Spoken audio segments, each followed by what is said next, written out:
Hey, what's up, everybody? This is Pop Anime Comics here from PopAnimeComics.com and the Pop Anime Comics Lounge podcast, where I interview voice actors, comic writers, artists, cosplayers, and professional wrestlers. And this is the wrap-up show, and we're going to be talking about My Hero Academia, episode 76, Infinite 100%. So this is kind of the episode that I think everybody's been waiting for, where the fight finally happens between Overhaul and Deku. And it's kind of interesting what's going on because there's all this other stuff, I guess, for lack of a better word, that's occurring. Where we have the main fight going on, and then there's three other components, and we see Deku going up to 100% power and exceeding his limit. But he doesn't feel pain. And partially he doesn't feel pain because Eri's powers activate, and we kind of see the relationship between Overhaul and Eri in a flashback occur where we learn about who Eri is, what the deal is with her, how she was an abandoned girl, how her power is to rewind humans. And so that's kind of the thing, because we see her kind of rewind / kill her father, and then her mother kind of abandons her, and then Overhaul has a similar quirk, and the head of the family says to Overhaul, kind of figure out what's going on, because she has a weird mutation in that regard, because nobody on her side of the family, the father or the mother, had a quirk related to hers. And then Overhaul kind of goes, and we go into him a little bit, where we figure out that he wants to go and restore the Yakuza, and he wants them to rule the underground and slightly above the ground as well. And this puts him at odds with the head of the family. And then he kind of activates his power on him, says, when this is all over, I'll cure you and we'll rule again. And that's the whole point of Eri, because she can rewind time itself. So when she gets injured, her quirks can activate, or when she's not injured, and she could heal the wound as if it never happened by going back in time. And so that's the idea where the drug is derived from. And that's really interesting. And so we get all that background information. And at the same time, Deku and Overhaul are fighting, and Deku is exceeding his power, and he's doing very similar to New Hampshire Smash, and a lot of All Might's movesets that require huge amounts of strength that do damage to your own body. Eri is rewinding those damages before Deku feels any pain or any, I guess, wear and tear on his body.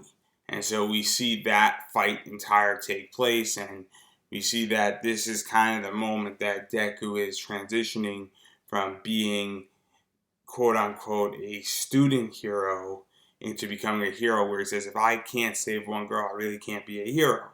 And so that's kind of this entire episode's theme, as well as we also get the fact that the League of Villains is not all on board with Overhaul, and they were going to screw Overhaul anyway, as Toga has data and blood from Deku and transforms into Deku to warn the other heroes to interfere, and they interfere, which gives kind of the entire spark for Deku and Overhaul to really go at it. And as Deku rescues Eri, just to backtrack a little bit, the fight winds up going above ground versus below ground, and Overhaul kind of uses his power to absorb his men that he has gathered to make one final hoorah, and Deku winds up beating him down. And then the question becomes with Night Eye, Sir Night Eye, where he's basically saying, how is this possible? Overhaul escapes, Deku dies, and everybody kind of dies. How did this occur? What was this situation that I saw, and how did the future change, and that the future I see can change? And this is kind of, in many ways, an eye-opening thing for Sir Night Eye, as well as every other hero, because the future isn't set in stone. And that just because one outcome is predicted doesn't mean that that's the outcome that has to occur. Doesn't mean that actions can't be taken. Doesn't mean that people can't change their future or change the twists and turns of what has occurred. Deku proves that concept, and he proves it very efficiently, And it's a realization and it's a wake-up call, and it kind of disproves everything Sir Night Eye has taught and was engaging in and believing in and going forth with. And that's something that's very cool in this, where we get the next episode's title is Bright Future. That's kind of the theory here a little bit, where we do have a bright future and it's not set in stone. And that whatever Night Eye said, and there are probably other people who have his quirk or a similar quirk to his, it can be believed and it's a possibility. And, if he does it in the next 2 minutes, it's a clear possibility that it'll happen. But it's not set in stone, where people have free will and can be free to choose their path and can change the current path they're on. And I think that's really crucial, because this kind of really gives a lot of credit to Deku, that Deku can change the future. Much like All Might change the future, Deku can change that future, and that's really what their power is. And it's that belief and that hope. And I know it sounds a bit corny when I say it, but I think that's really what this episode hits upon, is that the future isn't set in stone, and we do have hope, and we do have belief, and that nothing is for certain anymore. And a true hero can change their fate, and can change the tides, and can define their reality in regards and in many ways. And I think that's kind of what we're getting. We're getting at the core. And one of the questions that My Hero Academia is asking over and over and over again is, what is a hero? What is a hero? What can a hero do? What can a hero do? What makes a hero a hero? What makes a villain a villain? And these questions are being answered with each and every episode and every arc. We're getting a new version and a new answer, or an extended answer to those questions. And I think that's something that's so interesting in this episode, is that it does answer that question. And it begins to extend upon the answers that we have gotten. And with each season, we get a more and more complicated and clearer and crisper and a bigger definition of what makes a hero. And I'm going to go on record saying this right now, that what I think is that if we end at season 4 for whatever reason, or we go into season 5 or 6, we're just going to continue to get a bigger and bigger and bigger definition, have a real crisp and pretty large definition of what makes a hero. And I think in many ways it's going to rival comic books.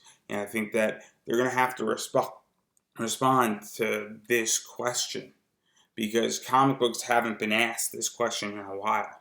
The Marvel movies and the DC movies, and this isn't a shot at them, haven't really been asked what makes a hero.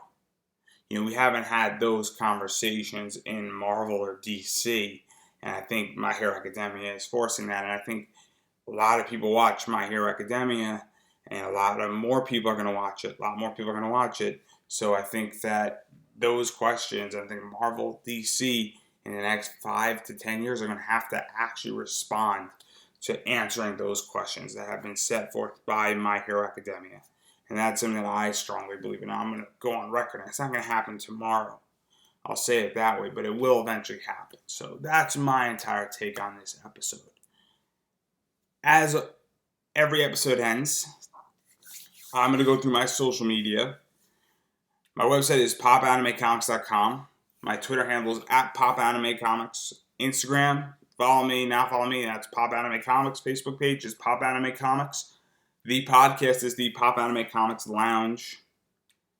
And anything with Pop Anime Comics is mine. Subscribe to this YouTube channel. Check out some other stuff. I got a bunch of other social media things going on. I also am teaching a class that will be going live on podcasting in February. When that is live, I will be making a more in-depth video to talk about it, explaining what's going to be taught in that. But it's not live right now, but buckle up. If you want to learn how to podcast, it's an excellent place to be and learn really cool stuff. Working on the class diligently, and I could say that it's probably going to be one of the most extensive podcasting classes out there that will give you such a leg up when you go through it, and it will make your launch date in your podcast about 100 times better than if you were doing it with no help at all. So definitely stay tuned for that if that's something you're interested in. You made it to the end of this video. It's a little bit tidbit of information. And I will see you next week as we talk about Bright Future, episode, I believe, 76, 77. bright future. So it looks really good. So I will see you next week to talk about more My Hero Academia.